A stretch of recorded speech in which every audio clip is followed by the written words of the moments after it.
دوستان عزیز، پرانے زمانے کی بات ہے کہ ایک استاد تھے، بہت بڑے روحانی استاد، اور ان کا نام تھا حضرت جنید بغدادی۔ حضرت جنید بغدادی کے 20 شاگرد تھے، اور ان میں سے ایک شاگرد پر استاد کو تھوڑا زیادہ پیار آتا تھا،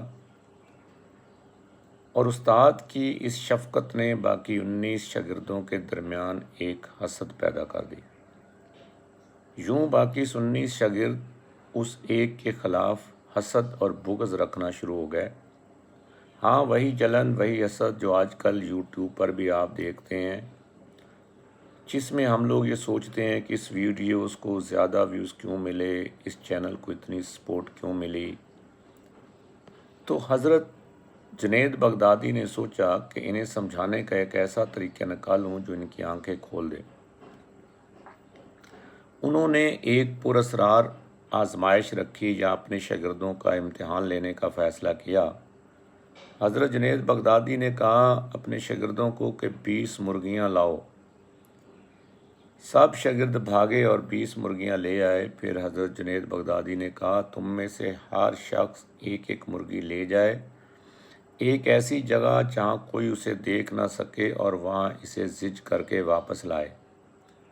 سب شاگرد چلے گئے، ایک ایک کر کے واپس آئے۔ 19 شاگردوں نے بتایا کہ ہم نے مرغیاں ذبح کر دی ہیں۔ ان کے ہاتھ خالی تھی یا ان کے ہاتھ میں ذبح شدہ مرغیاں تھیں، لیکن ایک شاگرد، وہی شاگرد جس سے دوسروں کو جلن تھی، وہ واپس آیا اور اس کے ہاتھ میں مرغی زندہ تھی۔ سب حیران تھے۔ پھر حضرت جنید بغدادی نے سب کے سامنے اس سے پوچھا کہ آپ نے مرغی حلال کیوں نہیں کی یا ذبح کیوں نہیں کی؟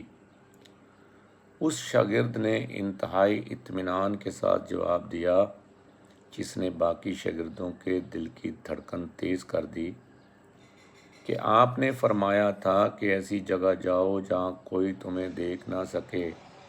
میں نے بہت بھاگ دوڑ کی، مختلف جگہیں دیکھی، لیکن مجھے کوئی ایسی جگہ نظر نہیں آئی جہاں پر میں اس مرغی کو ذبح کر سکوں، کیونکہ اللہ ہر جگہ دیکھ رہا ہے۔ دوستو، یہ کہانی صرف روحانی نہیں بلکہ یہ دنیاوی اور ہماری اپنی سمجھ بوجھ کے لیے بھی ایک اہم کہانی ہے۔ آپ نے دیکھا کہ 19 شاگردوں نے ظاہری حکم مانا، مرغی لے گئے، کسی کونے میں جا کر ذبح کر دی، لیکن ایک شاگرد نے باطنی حکم سمجھا کہ چھپنے کی کوئی جگہ نہیں۔ دوستو، علم حاصل کرنے کی مشکل صرف یہ نہیں کہ معلومات ملے، بلکہ صحیح رویہ ملے۔ آپ یوٹیوب پر کتنی ہی ویڈیوز دیکھ لیں، کتنے ہی تھمب نیلز پر کلک کر کے دیکھ لیں، جب تک آپ کے اندر وہ سچائی کا احساس نہیں، تب تک آپ علم حاصل نہیں کر سکتے۔ آپ بھی 19 والوں میں سے ہی رہیں گے۔ تو آج فیصلہ کریں، کیا آپ وہ ایک بننا چاہتے ہیں یا باقی 19 میں سے رہنا چاہتے ہیں؟ بہت شکریہ۔ اگر آپ کو یہ ویڈیو پسند آئی ہو تو ضرور سبسکرائب کریں۔ شکریہ۔ اللہ حافظ۔